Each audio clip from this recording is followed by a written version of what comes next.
Hello and welcome. My name is Teresa.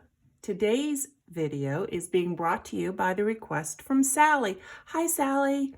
She saw my post with this cute little treat holder. It was actually with the place setting that I have on my table for the holidays, and she asked for the instructions, so I told her I'd make a video just for her. So Sally, this is for you. Let's go ahead and get started. What I used was the die cut set from Stampin' Up. It's called the Pretty Pillow Box Die. If you're looking for the product number, it's 156321. Contact your independent Stampin' Up consultant or demonstrator, and they should be able to hook you up with that. Now, the main piece is this large one right here, this die here. I do want to tell you that this fits perfectly. Maybe you have some 6x6 paper. This one came from Hobby Lobby. It's just what I had available. Of course, Stampin' Up does sell it, but when you have the 6x6 pieces of paper, this does fit beautifully. See, you can just put it right like that and run it through your die cut machine. Of course, I have already done that. I used a slightly different piece of paper. I used this one, but I'm hoping you can see this. Let me hold it up to where you can. Not only does it cut it out, but it gives you some embossed marks, and we're going to fold on this. So because of how I cut this out, this will be the inside of my box. So that's all I'm going to do is just go right over it. Oh, let me grab the bone folder. You can of course use your nail, but the bone folder really helps to press that. Then there's going to be another seam up here, or a fold line, a score line, sorry, and we're going to want to do that one. Those two are rather simple to do. Now, you're going to notice, and it will probably be clearer once you have it on your thing. Hopefully it's showing up here on the video. But the score line mimics this curve on the outside, but it's scored on the inside. So you will, and it's going to be here, here, here, and here. So you do kind of have to gently work that in. So as soon as you start applying pressure, it will give. And then I like to just give an extra squeeze on both corners. Take your time. You will get it. It will give. I would imagine if you use too heavy a cardstock, that might be a problem. But I'm finding this cardstock works just great. It's another thing. Keep all your scraps of cardstock. You never know what you can turn them into. I gotta say, it's things like this that make me wish we were still working in the offices, because I would totally be treating my coworkers to this. And just like that, we are so close to having this done. Now, what you're going to do is we're going to fold these in, and we're going to adhere those two sides. So you have a couple of choices. I'm going to turn this over because this is going to be the outside showing. You can apply some Stampin' Seal Plus. You can apply just whatever strong adhesive you have. What I did for this one, I'll tell you, let me see if I can grab it. I used glue dots. Let me see which ones. Yep, these right here. Hold on, I have a couple different sizes. Now you're gonna ask what size. And you know I don't have that, but what I liked about this is when I pulled it back, the glue dots were on the piece pulling back, and I would just tear it. And then I just need two. I'm gonna apply one right here on the center up here. Hopefully I did that correctly, I did. Let me go ahead and do the other one. Let me grab one more glue dot.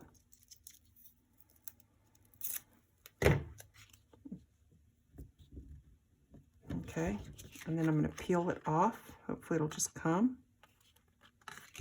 I don't know whose glue dots these are. I'm sure I picked it up at the local craft store.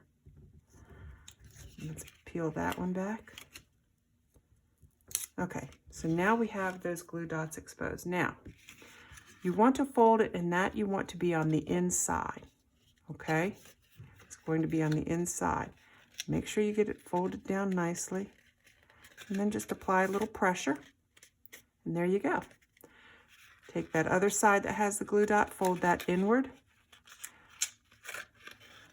Sometimes you do I have to turn it around 6 or 7 times. I don't know why. It just seems to work better for me when I do it. And press that, and there. For this to fold over, see, it's got to come up and over that part. I had to play with it a little bit. I just sort of bent it some to help get it up and over that curvature, because I wanted it nice and round. Then I had it here. I do have And I will show you that I actually happen to have the package. I have some Velcro, and I purchased this at either Walmart, maybe it was Staples, I don't know where, but these are 3/8 of an inch, and they're just the circles that have both pieces of the Velcro, the hook and the teeth. And of course they come on 2 separate pieces. So what I do is I will match the hook and loop up to the other side. I'm sure I'm saying that wrong. And then I'm going to peel it off. And I'm going to peel this part off. Okay, and I found that while this is it does have adhesive on it, I wanted it to make sure it really stayed. So what I did is put just a little bit of that Tombow glue. I placed it, and I didn't pay much attention to which side I put on the inside, so I can't speak to that. And then I placed it like that.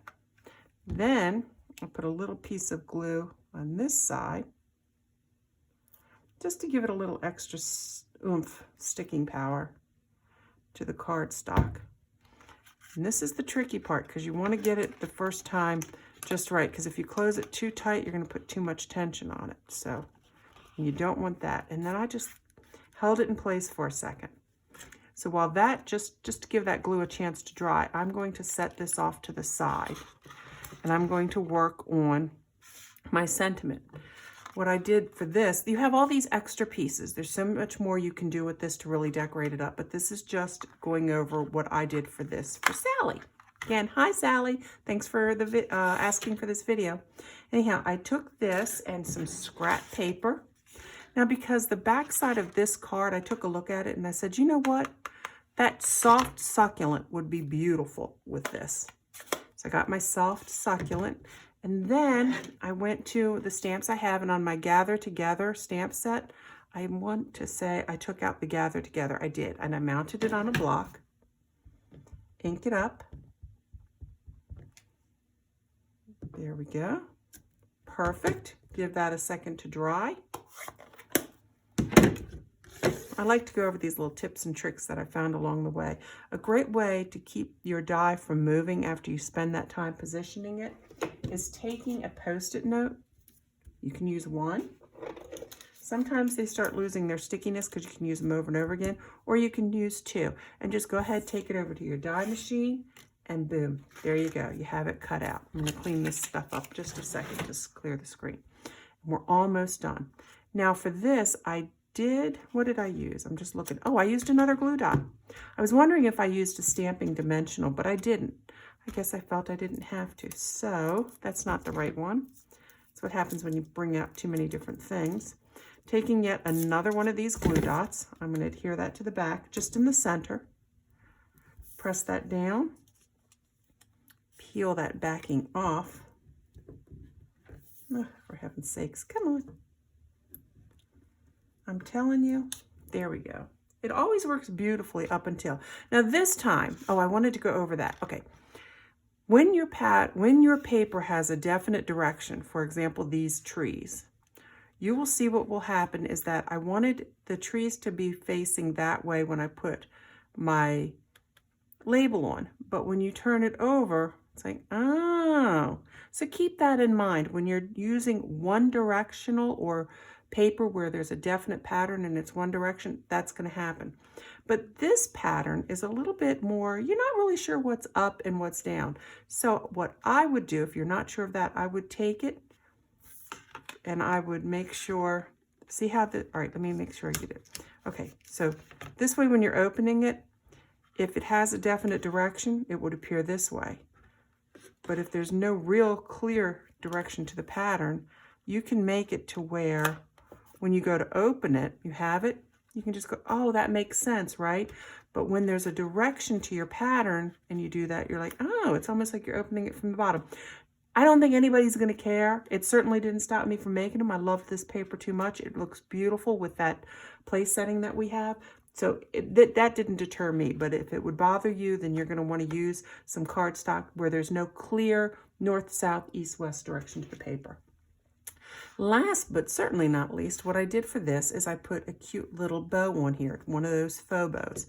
And I looked to what I had, and I thought white might just get lost. Unfortunately, I don't have any soft succulent because that would have been perfect. But I did have some of this Misty Moonlight. And again, this is a Stampin' Up ribbon. And to make that faux bow, seriously, super easy. Yep, let me reach right in front of you. Sorry about that. And I'm going to cut it at an angle. I don't give it a whole lot of room. I don't feel it needs to be terribly big for this. Yep, let's do that way. Take a peek, let it drop. Now this time I did use a somewhat smaller, not a minuscule, but a much smaller glue dot to apply this. Come on. Come on, grab that glue dot. Nope, still haven't grabbed the glue dot off of there. There we go. Really push it down, make sure it stays. And I'm going to put it a little bit more. This is a slightly smaller bow. But look how cute. Now, some of the other things you could do if you want it to be even fancier, maybe you're doing it for a wedding, you could always stamp your sentiment and then use embossing powder. That would be pretty cool. Maybe it's for the holidays and you want to use some of those pre-cut snowflakes. I said that thinking I had one out here. And of course, oh, I do. So let's pretend this is more snowy. You can cut out a couple pieces and then put that in the background, and you know, you can get so elaborate. It's all up to you what you want to do. Now, of course, might as well go ahead and put a couple pieces of candy in here. See, that Velcro makes it reusable. And like I said, or maybe I didn't, but it does hold 2 pieces of this Red Bird peppermint candy. Really like that stuff. It holds 2 pieces. Let me get them in there. Come on, I know it does. I've done several of them already. And then we can just secure it, and look at that. Isn't that cute? Oh, let me tell you, these are great. So I like to go to a local tea house here where I live, and when I invite some girlfriends to go with me, I like to carry little treats. Sometimes I'll put them in those boxes that I make, but now you know, this would be perfect. Maybe even put something other than the mints in there, because that kind of implies bad breath. I don't know. We're not going to go there. But anyhow, there you have it. Thank you again, Sally, for even asking to see the tutorial. I hope it helps. I hope you get the set if you don't already have it, this die set, and you make some for yourselves.